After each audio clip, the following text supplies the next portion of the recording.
Assalamualaikum warahmatullahi wabarakatuh. Berjumpa kembali dengan saya Richard Official. Kita akan membahas tentang peristiwa kebangsaan masa penjajahan muatan IPS kelas 5 tema 7 subtema 1. Baik rekan-rekan, tahukah ini gambar apa ini? Ini adalah gambar rempah-rempah. Karena rempah-rempah begitu melimpah di bumi Indonesia, tahukah kalian jika rempah-rempah memiliki nilai jual yang tinggi setara dengan emas di kawasan Eropa?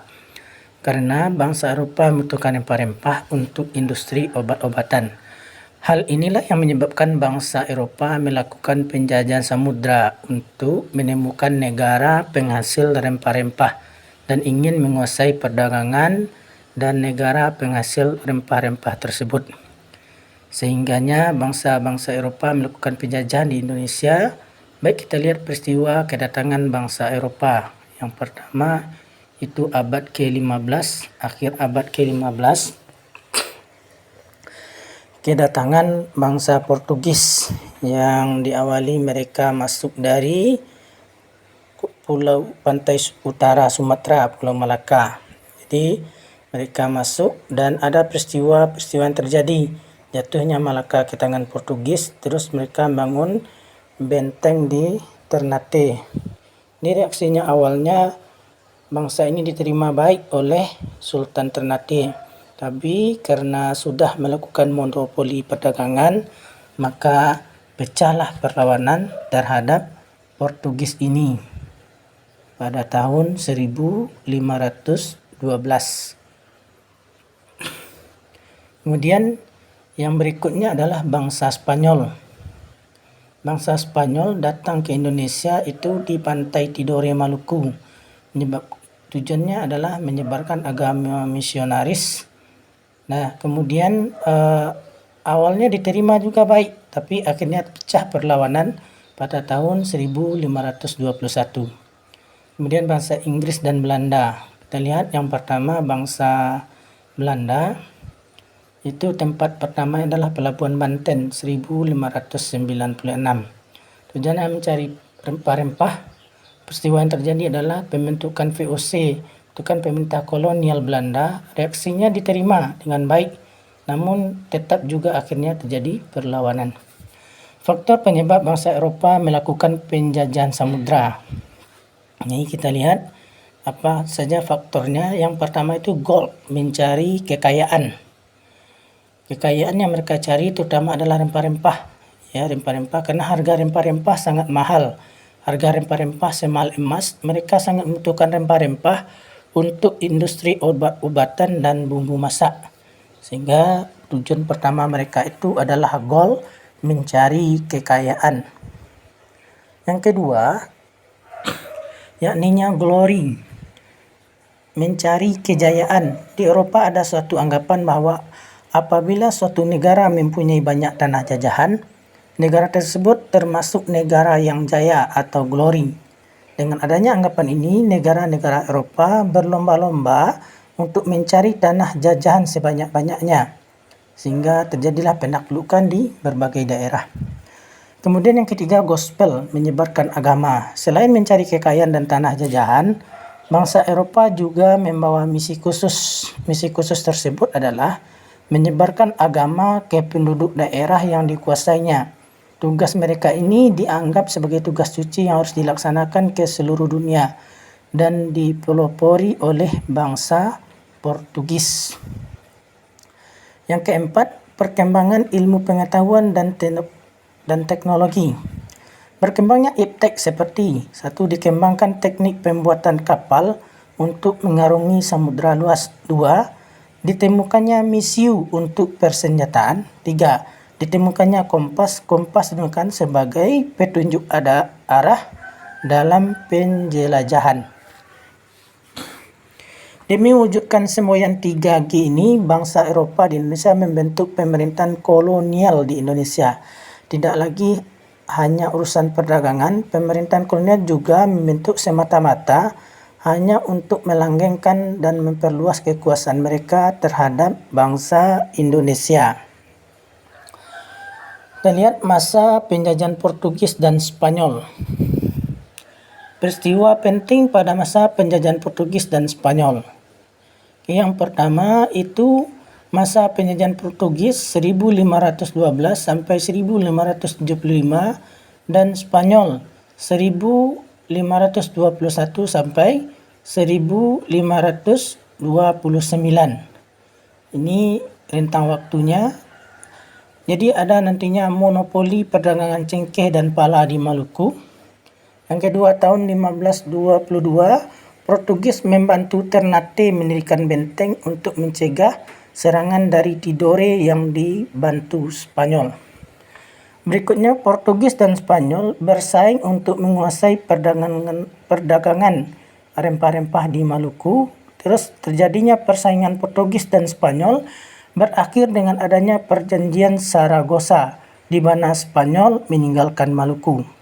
Pada tahun 1575, Portugis berhasil diusir oleh rakyat Maluku.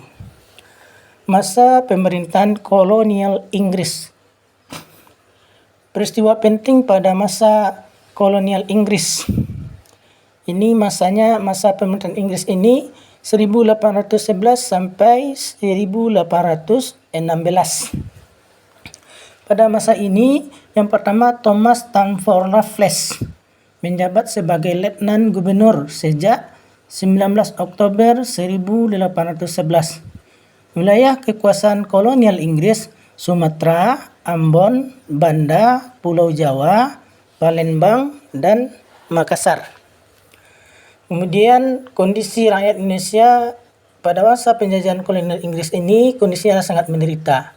Kebijakan Inggris menghapus sistem tanam paksa, mengenalkan sistem sewa tanah, membagi pulau menjadi 16 korisidenan. Kemudian kebijakan di bidang ilmu pengetahuan. 1. Mengundang ahli pengetahuan dari luar negeri untuk mengadakan berbagai penelitian ilmiah di Indonesia. Terus yang kedua, Raffles bersama Arnoldi berhasil menemukan bunga bangkai sebagai bunga raksasa dan terbesar di dunia. Bunga tersebut diberi nama ilmiah Rafflesia arnoldi. 3. Raffles menulis buku History of Java dan merintis pembangunan Kebun Raya Bogor. Kebun Raya Bogor merupakan kebun biologi yang mengoleksi berbagai jenis tanaman di Indonesia, bahkan dari berbagai penjuru dunia. Kebijakan di bidang ekonomi: menghapus kontingenten, itu yakninya penyerahan tanah diganti dengan sistem sewa tanah. Kedua, petani harus membayar pajak penggunaan tanah sebagai uang sewa karena semua tanah dianggap milik negara dan dikelola oleh pemerintahan kolonial Inggris. Dalam menjalankan sistem pajak tanah, Raffles mengalami kegagalan karena beberapa faktor, yaitu 1. Kesulitan untuk menentukan besarnya pajak untuk pemilik tanah karena ukuran tanah milik warga berbeda-beda. Yang kedua, sulit menentukan ukuran dan tingkat kesuburan tanah. Yang ketiga, berbagai keterbatasan dimiliki oleh pegawai Raffles. Yang keempat, merasa masyarakat yang berada di desa banyak yang belum mengenal mengenai sistem uang. Kebijakan di bidang pemerintahan, pengadilan, dan sosial. 1. Pulau Jawa dibagi menjadi 16 keresidenan termasuk Yogyakarta dan Surakarta. Setiap keresidenan mempunyai badan pengadilan. Ketiga, melarang perdagangan budak. Jadi itu tentang kebijakan di bidang pengadilan. Masa pemerintahan kolonial Belanda. Peristiwa penting pada masa kolonial Belanda. Ini masa pemerintahan kolonial Belanda itu 1602 sampai 1942. Dan yang pertama, pembentukan VOC. VOC adalah Kongsi Perdagangan Belanda, berdiri 20 Maret 1602 untuk memonopoli perdagangan rempah-rempah di Banten. Wilayah kekuasaan kolonial Belanda hampir seluruh wilayah Indonesia.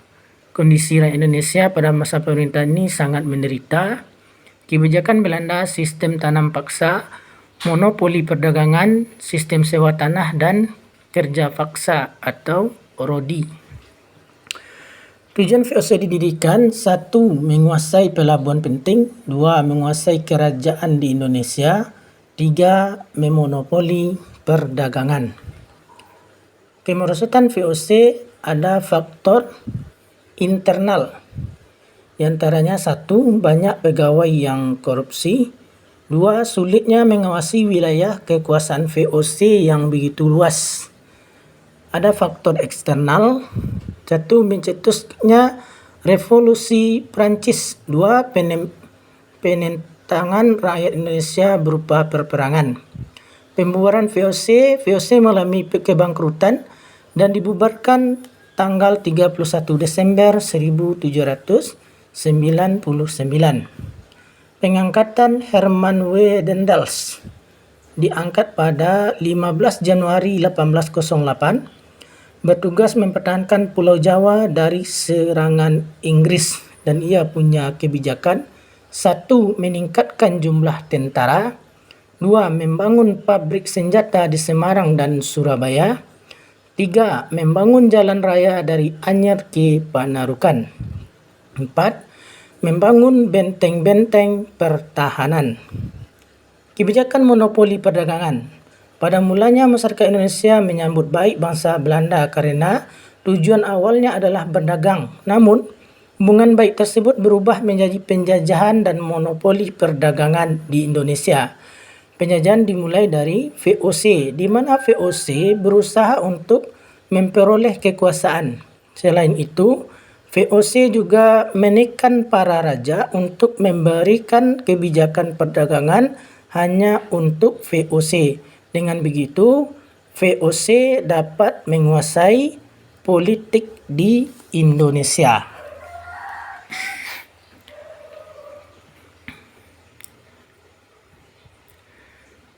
Saat masa penjajahan Belanda, mereka melakukan kerja paksa dengan membuat rakyat Indonesia sengsara. Bahkan terjadi kerja RODI yang dilakukan Belanda untuk membuat jalan dari Anyer sampai ke Panarukan sepanjang 1000 km. Jalan ini penting bagi Belanda. Namun kerja RODI membuat jalan ini dilaksanakan setelah Belanda kehabisan biaya untuk membayar tentara dan pekerja profesional. Alhasil, para pekerja yang berasal dari masyarakat Jawa tidak dibayar, bahkan mendapat tindakan di luar batas peri kemanusiaan. Konon proses pembangunan jalan raya Anyer Panarukan memakan korban jiwa mencapai 12.000 jiwa. Tentang kerja RODI. Aturan sistem tanam paksa. Pada tahun 1830, Van den Bosch merupakan sistem tanam paksa di Indonesia yang bertujuan memperbaiki keuangan Belanda. Kebijakan tanam paksa ini memiliki beberapa ketentuan yang memberatkan rakyat dan dipenuhi banyak penyelewengan. Aturan pokok dari tanam paksa antara lain: 1. Rakyat wajib menyiapkan setengah dari lahan garapan untuk ditanami tanaman wajib. 2. Rakyat yang tidak memiliki tanah wajib bekerja selama 6 hari dalam setahun di perkebunan atau pabrik milik pemerintah. 3. Lahan tanam wajib bebas pajak karena hasil yang disetor dianggap sebagai pajak. Setiap kelebihan hasil panen dari jumlah pajak akan dikembalikan. 5. Tenaga dan waktu yang diperlukan untuk menggarap tanaman wajib tidak boleh melebihi waktu yang diperlukan untuk menanam padi.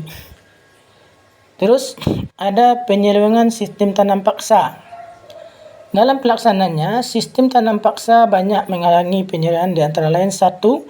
Jatah tanah untuk tanam ekspor melebihi 1/5 tanah garapan dan apabila jika tanahnya subur. 2. Rakyat lebih banyak mencurahkan perhatian, tenaga dan waktunya untuk tanam ekspor. Terus yang ketiga, rakyat yang tidak memiliki tanah harus bekerja melebihi waktu 1/5 tahun. 4. Waktu pelaksanaan tanam paksa melebihi waktu tanaman padi. 5. Setiap bagian dari wajib pajak harus dibayarkan kembali kepada rakyat, ternyata tidak dikembalikan pada rakyat. Terus yang ke-6, kegagalan panen tanaman wajib menjadi tanggung jawab rakyat atau petani. Ini model penyelewengan tentang sistem tanam paksa. Akibat penyelewengan tersebut, 1. Banyak tanah terbengkalai sehingga panen gagal. 2. Rakyat semakin menderita karena wabah kelaparan. 3. Wabah penyakit merajalela. Salah satu tokoh Belanda menentang sistem tanam paksa yang disebut dengan Douwes Dekker dengan samarannya Multatuli melalui bukunya Max Havelaar. Dia mengusulkan langkah-langkah untuk membalas budi bangsa Indonesia. Langkah tersebut adalah 1. Pendidikan atau edukasi. 2. Pembangunan. 3. Memindahkan penduduk dari daerah yang padat.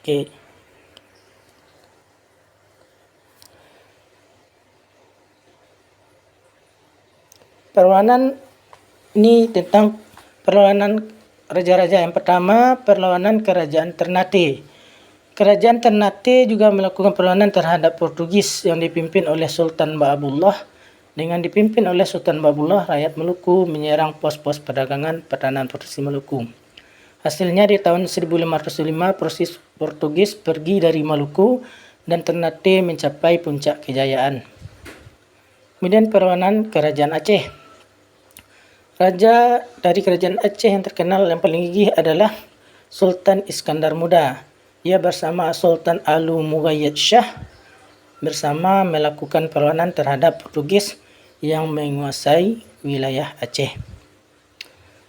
Terus perperangan perlawanan yang terjadi di Aceh dipicu oleh perebutan jalur perdagangan dari Selat Melaka. Namun perang ini tidak menghasilkan kemenangan bagi siapapun karena pelabuhan Melaka pada akhirnya diambil oleh Belanda. Perlawanan terhadap Sekarang kita bahas perlawanan terhadap Belanda. Yang pertama, Perang Saparua di Ambon. Perang Saparua di Ambon bukan bentuk perlawanan rakyat Ambon terhadap pemerintahan Hindia Belanda. Ya, dan perlawanan wanita Indonesia juga ikut berperang bersama Patimura, yakninya Kristia Marta Tiahu. Jadi Patimura dan Kristia Marta Tiahu ini adalah pahlawan dari Ambon. 2. Perang Padri di Sumatera Barat. Perang Padri ini yakninya dipimpin oleh Tuanku Imam Bonjol, ya, yang di waktu itu Belanda membangun benteng Fort de Kock der Kapellen menjadi benteng pertahanan. Jadi mereka bisa menangkap Tuanku Imam Bonjol. Itu perang Padri yang terjadi di Sumatera.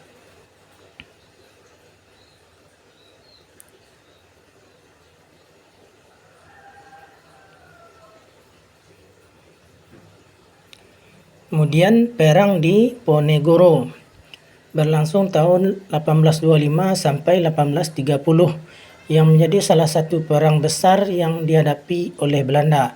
Awalnya timbul perang ini karena adanya campur tangan Belanda dalam urusan politik kerajaan Yogyakarta. Perang pecah 20 Juli 1825 di Tegalrejo dengan diutusnya serdadu Belanda untuk menangkap di Ponegoro. Pada 1830 di Ponegoro bersedia berunding dengan Belanda di Magelang. Perundingan tersebut hanya menjadi tipuan dan di Ponegoro akhirnya ditangkap dan diasingkan ke Manado. Perang Sisingamangaraja di Sumatera Utara. Perlawanan rakyat Sumatera Utara terhadap Belanda dilakukan oleh Sisingamangaraja 12 yang berlangsung selama 24 tahun. Perlawanan ini berawal dari serangan ke pusat pertahanan Belanda 1877 dan berakhir dengan pengepungan benteng terakhir Sisingamangaraja di Pakpak. Perang Banjar. Perang Banjar berawal dari ikut campurnya Belanda dalam pergantian raja di kerajaan Banjarmasin. Perlawanan rakyat Banjar dipimpin Pangeran Antasari setelah Belanda menangkap Prabu Anom. Peperangan pecah di Kalimantan dengan datangnya pasukan bantuan bagi Belanda yang membuat pasukan Pangeran Antasari terdesak. Perang ini benar-benar selesai 1866 saat Pangeran Hidayat yang menjadi Raja Kerajaan Banjarmasin menyerahkan diri ke Belanda. Perang Jagaraga di Bali. Perang ini berawal dari saat Belanda dan kerajaan di Bali bersengketa mengenai hak tawan karang.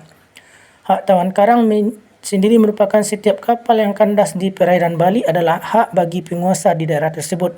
Belanda kemudian melakukan protes dan timbul serangan terhadap Kerajaan Buleleng tahun 1846. Tahun 1906, seluruh kerajaan di Bali jatuh ke tangan Belanda sehingga rakyat Bali melakukan perang habis-habisan yang kita kenal dengan Perang Puputan. Penyebab gagalnya perjuangan melawan penjajah. Ya, satu, perjuangan bersifat kedaerahan. Kedua, perlawanan dilakukan tidak serentak. Tiga, kalah persenjataan. Yang keempat, masih tergantung pada pemimpin. Yang kelima, Belanda menerapkan politik adu domba, divided et impera. Pergerakan nasional. Masa awal pergerakan nasional tahun 1900-an. Pada masa ini lahir banyak organisasi pergerakan seperti Budi Utomo, Sarekat Islam, Muhammadiyah, dan Indische Party. Salah satu organisasi besar pengaruhnya terhadap pergerakan nasional adalah Budi Utomo. Pada tanggal 20 Mei 1908, Sutomo beserta kawan-kawannya sepakat mendirikan Budi Utomo yang berarti usaha mulia. Karena sebagai organisasi modern yang pertama kali muncul di Indonesia, pemerintah RI menetapkan tanggal berdirinya Budi Utomo diperingati sebagai Hari Kebangkitan Nasional. Masa awal tahun 1920 sampai 1927-an. Perjuangan bangsa Indonesia melawan penjajahan abad ke-20 disebut masa radikal karena pergerakan nasional pada masa ini bersifat radikal, keras terhadap pemerintah Hindia Belanda.